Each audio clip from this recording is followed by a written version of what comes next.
मैं एसएन सिंह एक बार फिर से आपका एसएन ग्लोरी यूट्यूब चैनल के ऑनलाइन प्लेटफॉर्म पे हार्दिक स्वागत एवं अभिनंदन करता हूँ। डीएलएड सेकेंड सेमेस्टर के गणित में यानी मैथमेटिक्स में जो हमको आज पढ़ना है वह जो पूर्ण संख्याओं पर की संक्रियाओं पर प्रगुण होते हैं, यानी उनके जो कुछ नियम होते हैं। पूर्ण संख्याओं में जोड़ करते हैं तो क्या होता है, घटाना करते हैं क्या होता है, गुणा करते हैं क्या होता है, भाग करते हैं तो क्या होता है, इसकी जानकारी आज हमको पढ़नी है। यानी पूर्ण संख्याओं की संक्रियाओं के कुछ प्रगुण होते हैं, उन्हीं प्रगुणों की चर्चा आज हम इस क्लास में करेंगे। तो सबसे पहले आइए हम देखते हैं कि योग के कौन कौन से प्रगुण होते हैं। तो अगर प्रगुणों की बात करें तो प्रगुणों में सबसे पहले संवरक प्रगुण, क्रम विनिमेय प्रगुण, उसके बाद तत्समक और फिर साहचर्य, यानी कि 4 प्रगुणों की चर्चा हमको करनी है।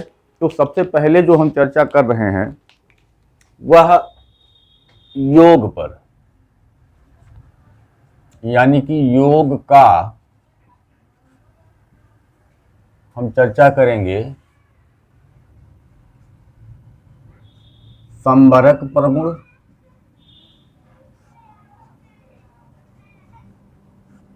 दूसरा क्रम विनिमेय प्रगुण,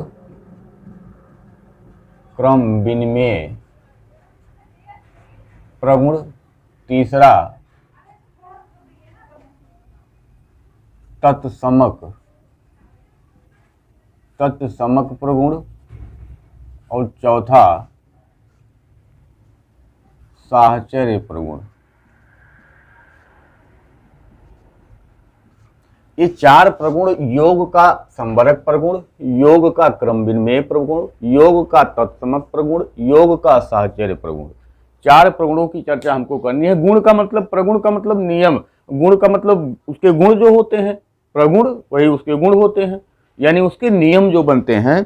तो सबसे पहले जो संवरक होता है, योग का संवरक नियम यह कहता है कि जब 2 पूर्ण संख्याओं का हम योग करते हैं तो जो हमको संख्या प्राप्त होती है वह भी एक पूर्ण संख्या प्राप्त होती है। यानी कि जब हम 2 पूर्ण संख्याओं का, जैसे हम कह रहे हैं कि हमने संख्या लिया 5 और प्लस 4 तो बराबर 9 आया, हमने संख्या लिया 8, इसमें 2 जोड़ा तो 10 आया, हमने संख्या लिया 5 और इसमें 0 जोड़ा तो 5 आया।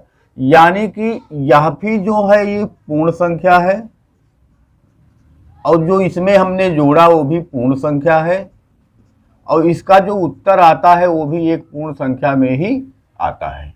तो यानी कि योग की संक्रिया में संवरक नियम लागू होता है। योग की संक्रिया में संवरक नियम लागू होता है। यहाँ हमने टिक कर दिया कि योग की संक्रिया में संवरक प्रगुण लागू होता है। यानी कि जब किसी पूर्ण संख्या में दूसरी पूर्ण संख्या को जोड़ा जाता है तो हमको पूर्ण संख्या ही प्राप्त होती है। यही योग का संवरक प्रगुण है। योग के क्रम विनिमेय प्रगुण की बात अगर करें तो योग का क्रम विनिमेय प्रगुण कहता है कि जब हम किसी पूर्ण संख्या में कोई पूर्ण संख्या जोड़ते हैं तो हमको एक पूर्ण संख्या मिलती है, संवरक नियम। लेकिन क्रम विनिमेय नियम कहता है जब हम इसके क्रम को बदल देते हैं तब उसके उत्तर पर कोई प्रभाव नहीं पड़ता है। यानी उसके क्रम को बदलने से, क्रम विनिमेय मतलब कि क्रम को बदलने से, चाहे 5 में 4 को जोड़े तब भी 9 आएगा या तो 4 में 5 को जोड़े तब भी 9 आएगा। यानी यहाँ जिन संख्याओं का हम योग कर रहे हैं उन संख्याओं के क्रम को बदलने से उसके उत्तर पर कोई प्रभाव नहीं पड़ता है और यही योग का क्रम विनिमेय नियम कहलाता है। तो योग की संक्रिया में क्रम विनिमेय नियम का पालन होता है। दूसरा हम कहें तत्समक प्रगुण। तत्समक का मतलब होता है आइडेंटिटी का मतलब पहचान। तो पहचान का अपना पहचान वह ना खोए। जैसे हम कहें कि योग में तत्समक प्रगुण 5 में अगर हम शून्य को जोड़ते हैं तो 5 आएगा। 8 में अगर हम शून्य को जोड़ते हैं तो 8 आएगा। इसका मतलब ये होता है कि शून्य को किसी संख्या में जोड़ने पर हमको वही संख्या प्राप्त होती है। किसी भी पूर्ण संख्या में अगर शून्य को जोड़ा जाए तो वही संख्या प्राप्त होती है जिस संख्या में शून्य को हमने जोड़ा है, और यही होता है योग का तत्समक प्रगुण। यानी कि कहा जाए कि योग का तत्समक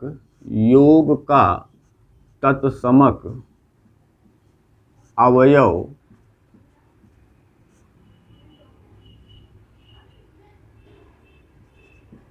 शून्य होता है। योग का तत्समक अवयव क्या होता है? शून्य होता है। क्वेश्चन पूछा जाएगा योग का तत्समक अवयव होता है 1 2 3 शून्य, ऐसे आंसर दिया रहेगा तो शून्य होगा। यानी कि उसकी पहचान नहीं बदल रही है, हम उसमें कुछ जोड़ भी रहे हैं और उसकी पहचान बदल भी नहीं रही है, यानी वह अपनी पहचान को बनाए रखा है। यही योग का तत्समक नियम है। तो शून्य को जोड़ने पर ही उसकी पहचान बनी रहेगी, इसीलिए योग का तत्समक अवयव शून्य होता है। साहचर्य प्रगुण का मतलब होता है कि किन्हीं दो संख्याओं के योग में अगर तीसरी संख्या को जोड़ा जाए तो जो आता है वही किसी संख्या में दोनों संख्याओं के योग को जोड़ने पर प्राप्त होता है। यानी कि पहले हमने दो संख्याओं का योग किया, उसमें तीसरी संख्या को जोड़ा, फिर हमने एक संख्या में दो संख्याओं के योग को जोड़ा, तो जो उत्तर यहाँ आता है वही उत्तर यहाँ आता है। तो इसका मतलब योग की संक्रिया में साहचर्य प्रगुण का पालन होता है। तो इस प्रकार से हमने देखा कि योग के संबरक प्रगुण, योग का संबरक प्रगुण यानी योग की संक्रिया में संबरक लागू होता है, क्रम विनिमय लागू होता है, तत्समक लागू होता है, साहचर्य लागू होता है। लेकिन यही अगर हम घटाने की संक्रिया पे करें तो हम फिर यहाँ कहेंगे घटाने का फिर से वही संबरक, क्रम विनिमय,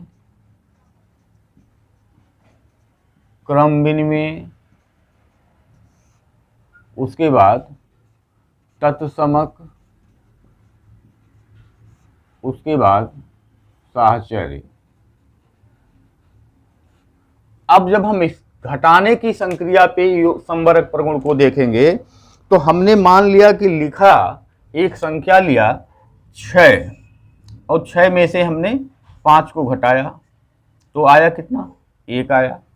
लेकिन अगर हम 4 में से 7 को घटाते हैं तो -3 आता है। तो एक पूर्ण संख्या में से दूसरी पूर्ण संख्या को घटाने पे हमको पूर्ण संख्या मिली, लेकिन जब दूसरी पूर्ण संख्या 4 में से हमने दूसरी पूर्ण संख्या 7 को घटाया तो हमको -3 मिला, और -3 जो है वह पूर्ण संख्या नहीं है। यानी घटाने की संक्रिया पर संबरक नियम लागू नहीं होता है। क्रम विनिमय नियम को अगर देखें तो अगर हम मान लीजिए कि 6 में से 3 को घटाएं तो हमको 3 मिलेगा, और 3 में से अगर हम 6 को घटाएं तो हमको -3 मिलेगा। यानी कि हमको 3 में से 6 को घटाने पे हमको पूर्ण संख्या नहीं मिलती है। यानी कि घटाने की संक्रिया में क्रम विनिमय नियम का पालन नहीं होता है। तत्समक को देखें तो अगर मान लीजिए हमने 5 में से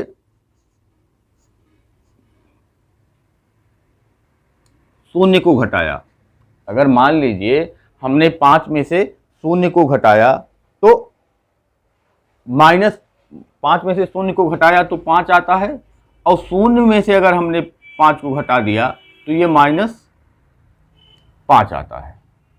इसका मतलब ये हो गया कि घटाने की संक्रिया में तत्समक नियम का पालन नहीं होता है। और सहचर्य में अगर देखें तो जैसे हमने ले लिया 7 माइनस 5 ऋण 2, तो उत्तर हमारा आएगा 7 में से 5 गया 4, 7 में से 5 गया 2 और 2 में से 2 गया 0।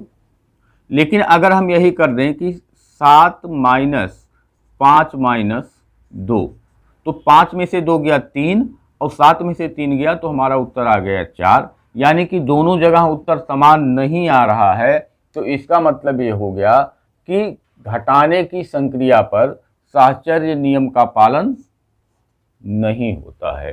तो इस प्रकार से हमने देखा कि योग की संक्रिया पर 4 हमने प्रगुण देखे, घटाने की संक्रिया पर हमने 4 प्रगुण देखे।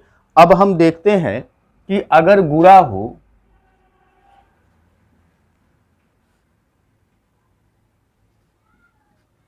गुणा का, तो हम देखते हैं यहां संबरक प्रगुण, और फिर देखते हैं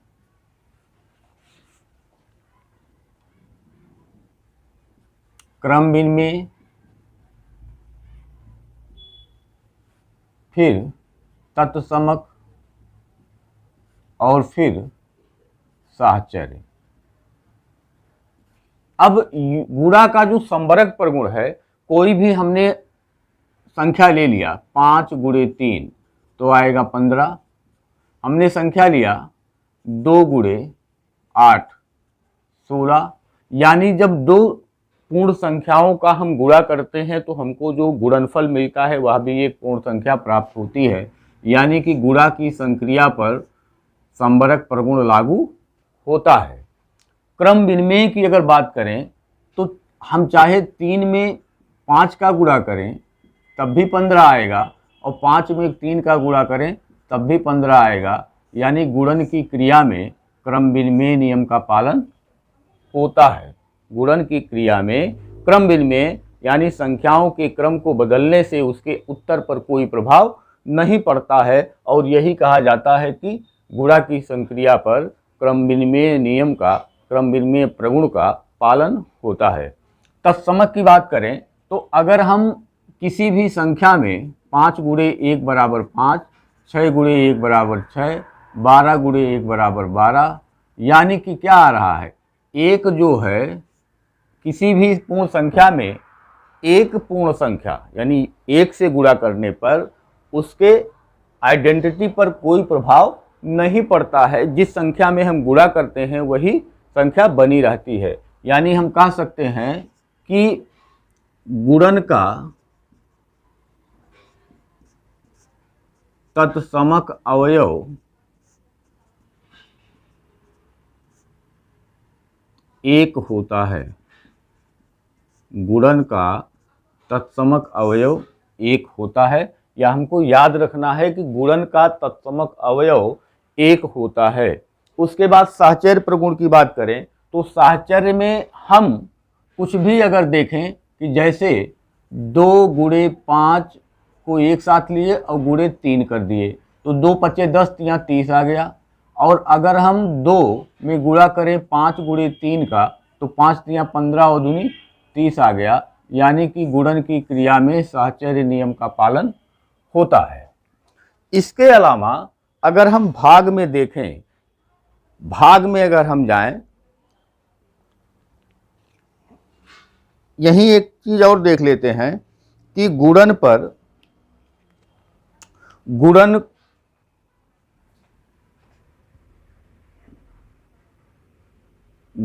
का योग पर वितरण प्रगुण, गुणन का योग पर वितरण प्रगुण। इसका मतलब ये होता है कि जैसे हम कहें कि 5 गुणे 10 धन 2, तो वितरण प्रगुण का मतलब कि इसका बंटवारा करना है। तो जब हम बंटवारा करते हैं तो ये हो जाता है 5 गुणे 10 और धन 5 गुणे 2। या हमको कोई संख्या ऐसी मिल गई कि 3 गुणे 3 धन 4, तो एक बार इसका गुणा इसमें करते हैं, एक बार इसका गुणा इसमें करते हैं, तो ये हो गया 3 गुणे 3 धन 3 गुणे 4। ये गुणन का योग पर वितरण प्रगुण है। उसके बाद हम देखेंगे गुणन का घटाने पर वितरण प्रगुण। वितरण प्रगुण, जैसे हम कहें कि 5 गुणे 4 ऋण 2, तो एक बार 5 का गुणा 4 में करेंगे, माइनस का चिन्ह बीच में माइनस का चिन्ह लगाएंगे, एक बार 5 का गुणा 2 पे करेंगे, और यही गुणन का घटाने पर वितरण प्रगुण होगा।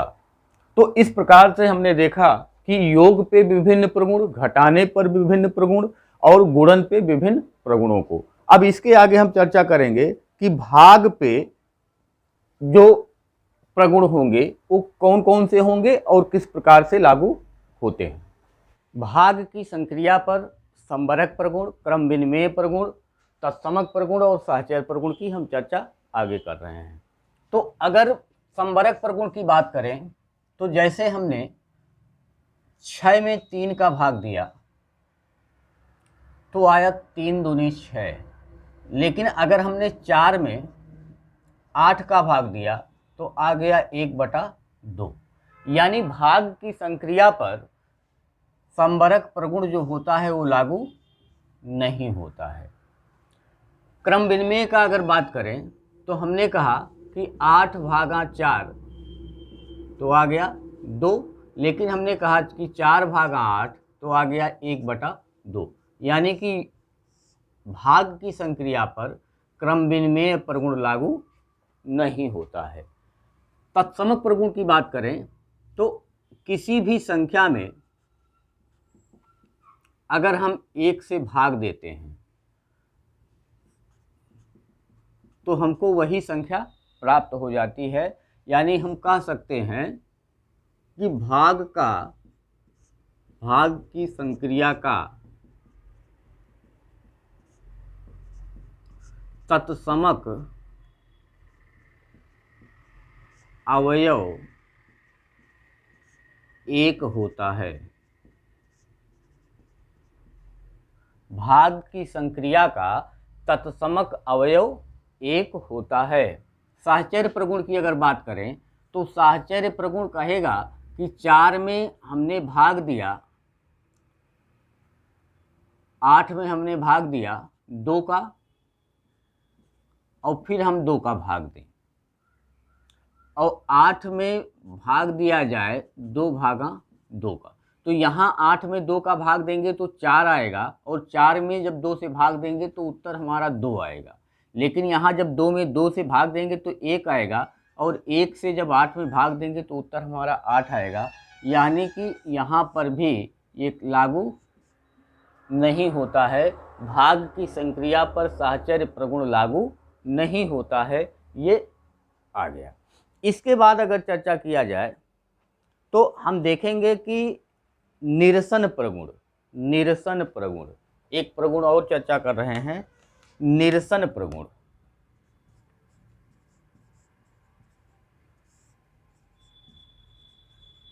निरसन प्रगुण क्या होता है? जैसे कहीं लिखा हुआ है a गुणे b बराबर b गुणे c, तो दोनों पक्षों में हम देख रहे हैं कि b बराबर है, यहाँ b यहाँ बराबर है, यहाँ ये है, यहाँ c है, और दोनों का गुणा करने पे बराबर आता है, तो इसका मतलब यहाँ a बराबर c हो जाएगा।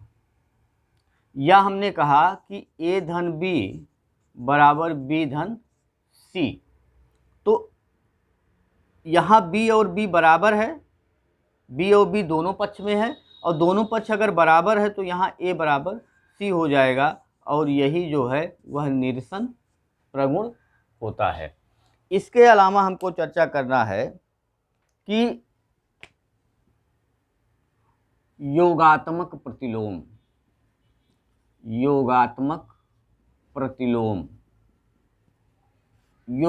प्रतिलोम का मतलब होता है कि जैसे हमसे कोई पूछा जाए 5 का योगात्मक प्रतिलोम बताइए, तो 5 में हम ऐसी कौन सी संख्या जोड़ें 5 में हम ऐसी कौन सी संख्या जोड़ें कि हमको जो है शून्य प्राप्त हो। 5 में ऐसी कौन सी संख्या जोड़ें कि हमको शून्य प्राप्त हो, तो यक्स का मान हमको निकालना है। तो यहाँ क्या जोड़ें कि हमको शून्य मिले, तो जब हम यक्स का मान निकालेंगे तो इस 5 को हम उधर भेजेंगे, तो 0 ऋण, इधर धन है तो उधर जाएगा ऋण होगा 5, तो यक्स बराबर ऋण 5, ये आ जाएगा। यानी कि जब हमसे योगात्मक प्रतिलोम पूछता है तो जिस संख्या का हमसे योगात्मक प्रतिलोम पूछता है उसी को चिन्ह बदल करके हम बता देते हैं। जैसे 5 का पूछा तो -5 हो जाएगा, 1/2 का पूछा तो -1/2 हो जाएगा, 4/5 का पूछा तो -4/5 हो जाएगा, या हमसे -2/3 का पूछा तो 2/3 हो जाएगा। यानी चिन्ह बदल करके हम वही संख्या बता देते हैं और वही योगात्मक प्रतिलोम होता है। योगात्मक प्रतिलोम के बाद हम चर्चा करेंगे गुणात्मक प्रतिलोम की। गुणात्मक प्रतिलोम की, तो गुणात्मक प्रतिलोम का मतलब होता है कि दो ऐसी संख्याओं का गुणा जिसका जो गुणनफल हो वह 1 आवे। जैसे हमने कहा कि 5 का गुणात्मक प्रतिलोम बताइए, तो 5 में हम कितने का गुणा करें कि हमको 1 मिल जाए। यानी दो संख्याओं का गुणनफल 1 होगा तो वही एक दूसरे के गुणात्मक प्रतिलोम होंगे। जब दो संख्याओं का गुणनफल 1 होगा तो वही एक दूसरे के गुणात्मक प्रतिलोम होंगे। तो यक्स का मान हमको यहाँ निकालना है, जब यक्स का मान निकालेंगे तो आ जाएगा 1/5। यानी कि क्या करते हैं, उसी संख्या को पलट देते हैं, अंश को हर में कर देते हैं, हर को अंश में कर देते हैं। इसको हम 5/1 लिख सकते हैं। तो 5/1 का गुणात्मक प्रतिलोम क्या होगा, तो जब दो संख्याओं का गुणन करने पे हमको 1 मिलता है तो वही संख्या एक दूसरे के गुणात्मक प्रतिलोम होती हैं। तो 5/1 को हमने क्या किया, पलट दिया, 1/5 हो गया। अगर हमसे -5/2 का पूछा जाए तो हम क्या करेंगे, -2/5 कर देंगे। यानी यहाँ चिन्ह नहीं बदलता है, यहाँ चिन्ह नहीं बदलता है, केवल बदलता क्या है कि अंश हर में चला जाता है और हर अंश में चला जाता है। अगर कह दिया जाए कि 4 का गुणात्मक प्रतिलोम बताइए तो 1/4, 8 का गुणात्मक प्रतिलोम बताइए तो 1/8, 3/5 का गुणात्मक प्रतिलोम बताइए तो 5/3, -4/3 का बताइए तो -3/4। जब हम इन संख्याओं का गुणा करते हैं तो क्या होता है, ये ऐसे कट जाएगा और ये कट जाएगा, ये ऐसे कट जाएगा, ये कट जाएगा। तो यही है, या हमने कहा इसका कैसे होगा, तो 5 × 1/5, 5 से 5 कट गया, 1 आ गया। तो जब दो संख्याओं का गुणनफल 1 होता है तो वही एक दूसरे के गुणात्मक प्रतिलोम होते हैं। तो सीधे शब्दों में हमको बताना है कि जब योगात्मक प्रतिलोम पूछेगा तो योगात्मक जिसका पूछेगा उसी संख्या का आप बता देंगे माइनस चिन्ह के साथ। ये इसका क्या हो गया, गुणात्मक प्रतिलोम हो गया। या पूछ लिया कि 4/5 का, तो आप कहेंगे -4/5। तो चिन्ह बदल करके हमने वही संख्या बता दिया तो वो योगात्मक प्रतिलोम हो गया। लेकिन जब हम गुणात्मक प्रतिलोम बताएंगे तो जो संख्या अंश में, जैसे हमने 8 का पूछा तो आप कहेंगे 1/8। क्यों, क्योंकि यहाँ हम 8/1 कर सकते हैं। यानी संख्या वही रहेगी, चिन्ह वही रहेगा, केवल अंश को हर में और हर को अंश में बदल करके हम गुणात्मक प्रतिलोम बता देते हैं। तो ये था आज का कि विभिन्न जो संक्रियाएं हैं, योग है, घटाना है, गुणा है, भाग है, उसके कुछ प्रगुण होते हैं। और प्रगुण मुख्य रूप से 4 बताए गए, जिसमें संवरक बताया गया, क्रम विनिमय बताया गया, तत्समक बताया गया और साहचर्य बताया गया। तो आप इसको जो बताया गया इसको टू द पॉइंट कॉपी में नोट करके आप इसको याद रखिएगा। जैसे पूछ लेगा योग का तत्समक अवयव होता है, योग की संक्रिया का तत्समक अवयव होता है, तो ये एक होता है। गुणन की संक्रिया का तत्समक अवयव होता है, तो गुणन की तत्समक कब बनेगा गुणन, जैसे 5 में 1 का गुणा करेंगे तभी 5 आएगा, 8 में 1 का गुणा करेंगे तभी 8 आएगा। यानी आइडेंटिटी नहीं बदलनी चाहिए, तो 1 का गुणा करने पर ही आइडेंटिटी नहीं बदलता है, तो गुणन का जो तत्समक अवयव हो जाएगा वह 1 हो जाएगा। तो इन सारी बातों को आप ध्यान से आप लिखिए, समझिए और उसके बाद इसको आप याद रखिए। आज के लिए इतना ही, धन्यवाद।